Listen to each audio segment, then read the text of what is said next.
हमारे घर की लाइट तभी जाती है जब हमारे फ़ोन में बैटरी कम होती है। गलती चाहे कोई भी हो, मोबाइल पे ही आकर ख़त्म होती है।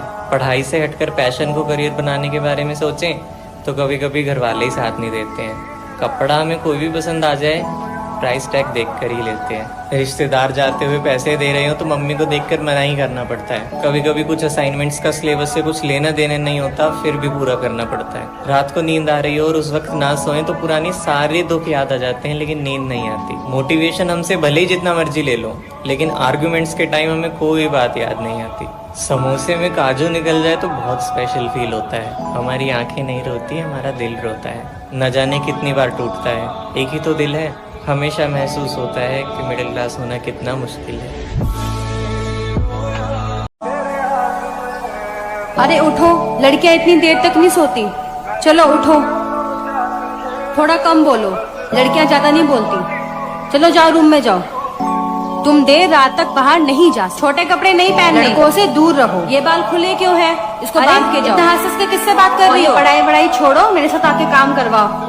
लड़कियां घर का काम करती हुई अच्छी लगती हैं। माँ, मैं सांस लेना भी छोड़ दूं, क्योंकि मैं लड़की हूँ ना।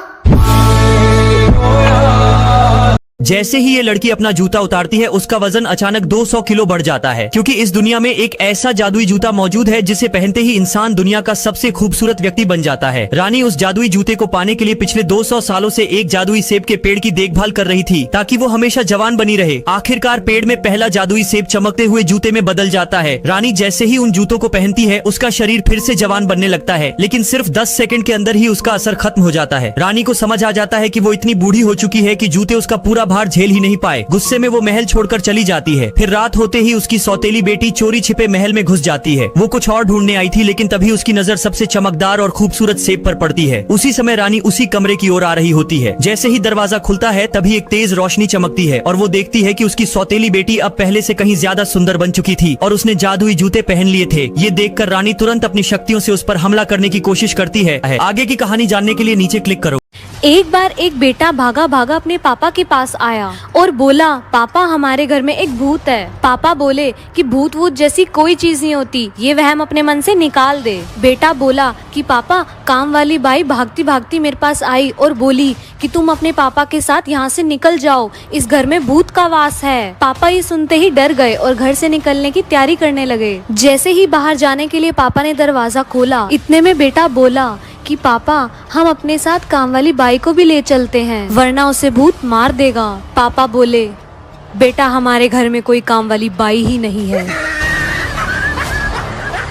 ये बुढ़ा अपनी जिंदगी से नफरत करता है, लेकिन तभी उसने यमराज को दरवाजे से गुजरते हुए देखा। वो खुश हो गया और तुरंत उनसे बात करने के लिए दौड़ पड़ा। वो यमराज के पास जाकर बोला, मेरी जान ले लो, लेकिन यमराज उसे बोले, बुढ़े अभी तेरी बारी नहीं आई, और आगे बढ़ गए। बुढ़े को ये बात हजम नहीं हुई और उसने मरने का नाटक किया, लेकिन यमराज ने उसकी तरफ देखा तक नहीं। फिर वो यमराज से भीख मांगने लगा, लेकिन यमराज को कोई फर्क नहीं पड़ा। उसने यमराज की कुल्हाड़ी तक चुराने की कोशिश की, लेकिन यमराज ने जादू से अपनी कुल्हाड़ी को वापस ले लिया। अब बुढ़ा हार मानने ही वाला था कि तभी उसकी नजर एक खूबसूरत नर्स पर पड़ी, जो उसे मुस्कुराकर देख रही थी। बुढ़ा तुरंत अपनी सारी परेशानियां भुलाकर नर्स की ओर बढ़ने लगा, लेकिन जैसे ही उसने कदम बढ़ाया, अचानक चक्कर खाकर गिर पड़ा। उसकी आत्मा उसके शरीर से बाहर निकल आई और उसे समझ आया कि वो हार्ट अटैक से मर चुका है। यमराज ने उसे देखा और गुस्से में माथे पर हाथ रख लिया। अगले ही पल बुढ़ा अचानक अपने कमरे में जागा और पता चला कि वो तो बस एक सपना देख रहा था।